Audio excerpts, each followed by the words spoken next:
Watch Dogs 2 lets you play the game many different ways. You can be a bloodthirsty killer who shoots his way through every fight, or you can complete the mission without anyone noticing you were there.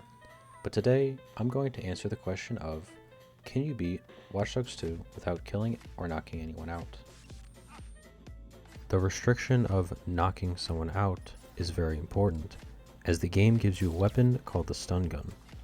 This weapon is extremely overpowered, as you can just go around shooting anyone and they will be temporarily knocked out, but not dead.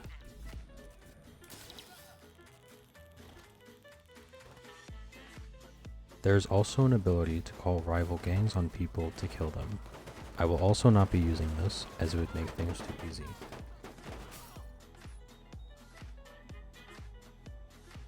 The rest of the requirements are simple. Just don't kill anyone unless it is absolutely necessary to progress the game.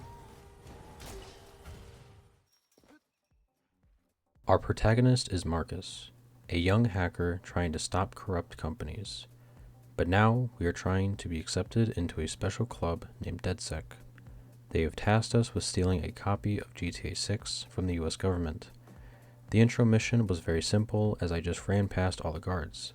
This is a strategy I will be using throughout this run. Unfortunately, Marcus does not have the same pacifist ideas that I do, but as this is a cutscene, I will not be counting this. The rest of the mission was more or less the same as just running past all the enemies. However, as I hacked the mainframe, I realized that GTA 6 was nowhere to be found. As I needed to escape, we encounter our first forced knockout of the game. The game locks you in place and does not let you push any other buttons. I waited to see if he would just walk away, but nothing happened, leading to our first forced knockout. After that, it was just a matter of running past everyone else. Then we are let into the club and we meet the other members. Ripped clothes, green hoodie, Halloween costume guy, and Horatio. What's up, brother? What's up, man? I get myself down to the hackerspace to start my first real mission. We needed to steal a movie script and some emails. This RC car you see is the jumper. It can easily sneak past everyone and will be very useful throughout the game.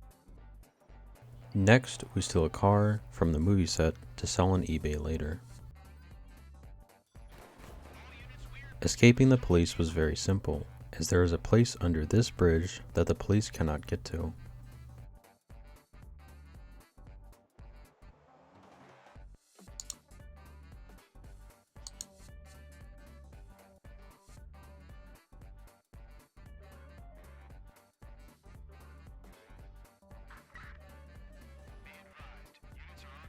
Before we could sell the car, Wrench insisted on taking the car for a joyride. But he reassured us we could sell the car after he was done. Well, I guess not. On the next mission, I see a pretty funny interaction between two protesters who are both protesting the same thing. Then all I had to do was download some data using the jumper. After all that, I broke a movie star out of this cult hideout. Said movie star then tells us of a church doing many illegal activities. This mission was relatively hard as it was filled with many guards and not enough places to hide. However, thanks to the jumper, this mission was as easy as distracting the guards and playing the little hacking minigame. As I barely make it down the secret elevator, we discover the church has been lying about many different things, such as these huge ancient tablets, what their real power is on Rise of Kingdoms, and what they're doing to the members. Wrench tells us of a truck that we can repossess for ourselves that is carrying high-tech robots. This truck is in an unfortunate spot because it's behind many security guards. But Marcus still has some tricks up his sleeve. There is an ability that allows us to control any vehicle from anywhere. It took a lot of fidgeting with the truck to get it out, and yes, I was very careful not to hit anyone, even if it seemed like they wanted to get hit. After that, they don't care if you take it, so it's very easy to drive away. In this mission, you are required to stay in the blue circle to download some data. This led to me being spotted, but with some quick maneuvering, I was able to hide out in this room until it was done.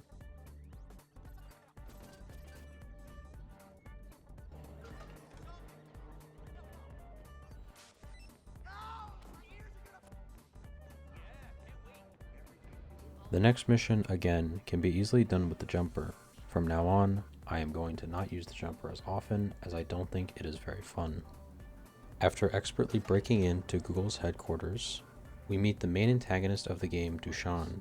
He gives his stereotypical bad guy speech, and then I sense some tension in the room, and I was correct. He framed me for something I didn't do, and made it very hard to escape the boys in blue. My first attempt ended by the bite of a dog, although my second attempt didn't last that long either. With my third attempt, I went to my safe space underneath the bridge. With DedSec's reputation down the drain, we decided to recruit a hacker named Ray. I played some Bus Driving Simulator 2025 and took everyone to Google Park.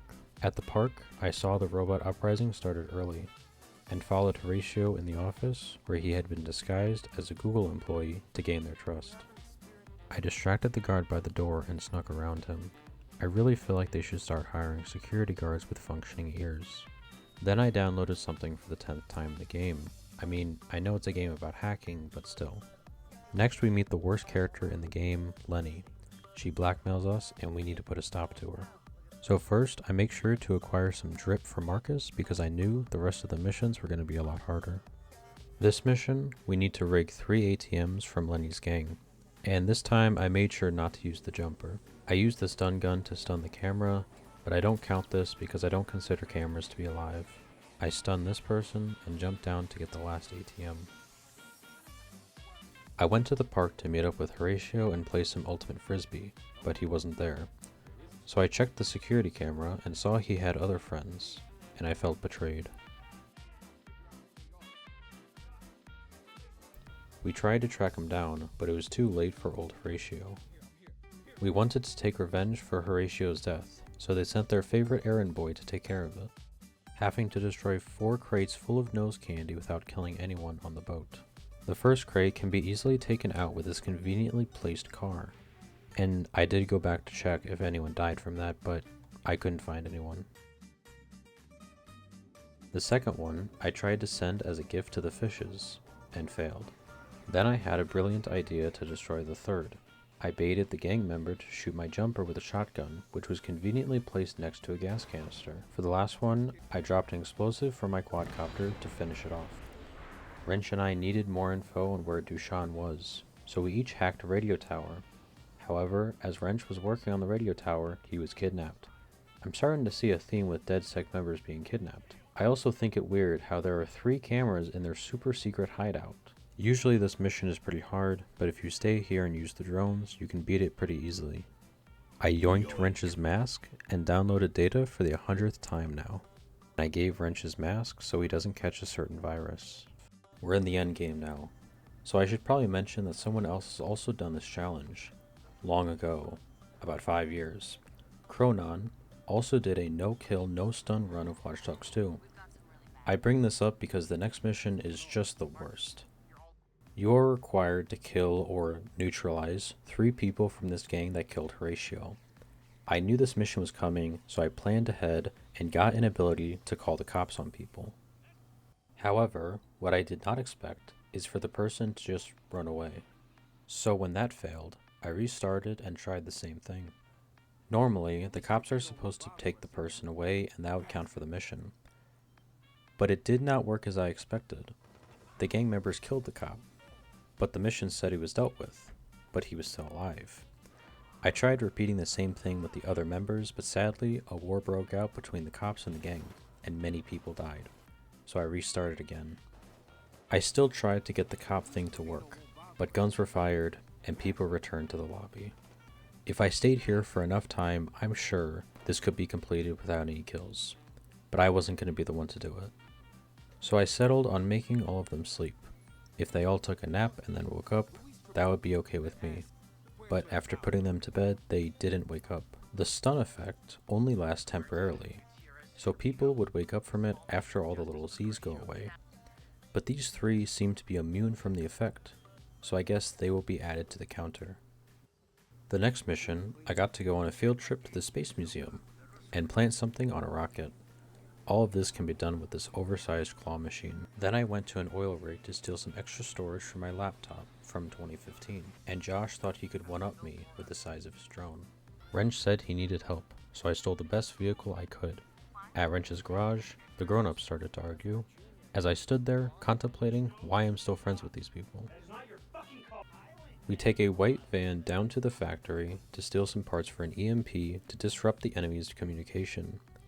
Basically, lots of guards and lots of robots. Wrench says goodbye, and that's done. The next mission is very fun. If you're playing the game normally, that is. But this is not a normal playthrough. This is a very long mission, and there are 3 parts. The EMP robot part, the Army of Guards part, and the Spider robot part. The EMP part is easy, but the Army of Guards part is not. There are a lot of guards who want to make sure that you have more holes in you when you leave than when you came in. I died many times here, and the only plan that worked was quickly running past and hoping the guards missed. I downloaded something, of course I did this as Watch Dogs 2, and took the elevator down to the Spider robot. This part of the mission is strange because you're expected to kill everyone in this room, but I can't. And I had a hard time tracking who died and who didn't, so I tried my best to just stay away from everybody.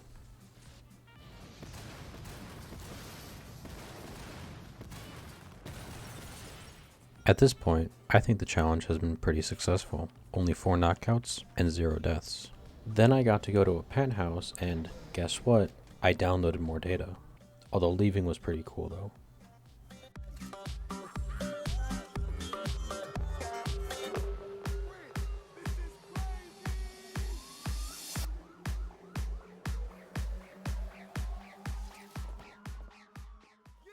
Remember about 976 words ago, we rigged some ATMs? Well, now we need to destroy them. First one, I used this lifter to run them over. I shocked the second, and tried to shock the third but missed one. My drone does not make a very good RAM, and I shocked the last ones. And this is where I discovered the best thing in the game.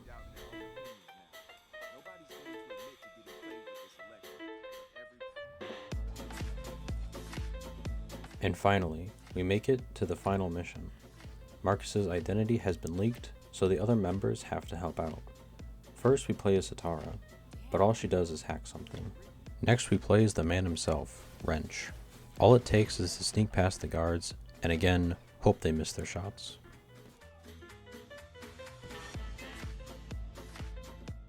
We're back playing as Marcus, and our final task is to destroy Dushan's servers. Thankfully, by this point in the game, I have so many abilities to distract the guards and run past them. I played the biggest game of Minesweeper, and that got Dushan mad. I guess I beat his high score. Thankfully, I've played this game so many times now that I know that left is right, and escaped the SWAT army of guards. And that was it.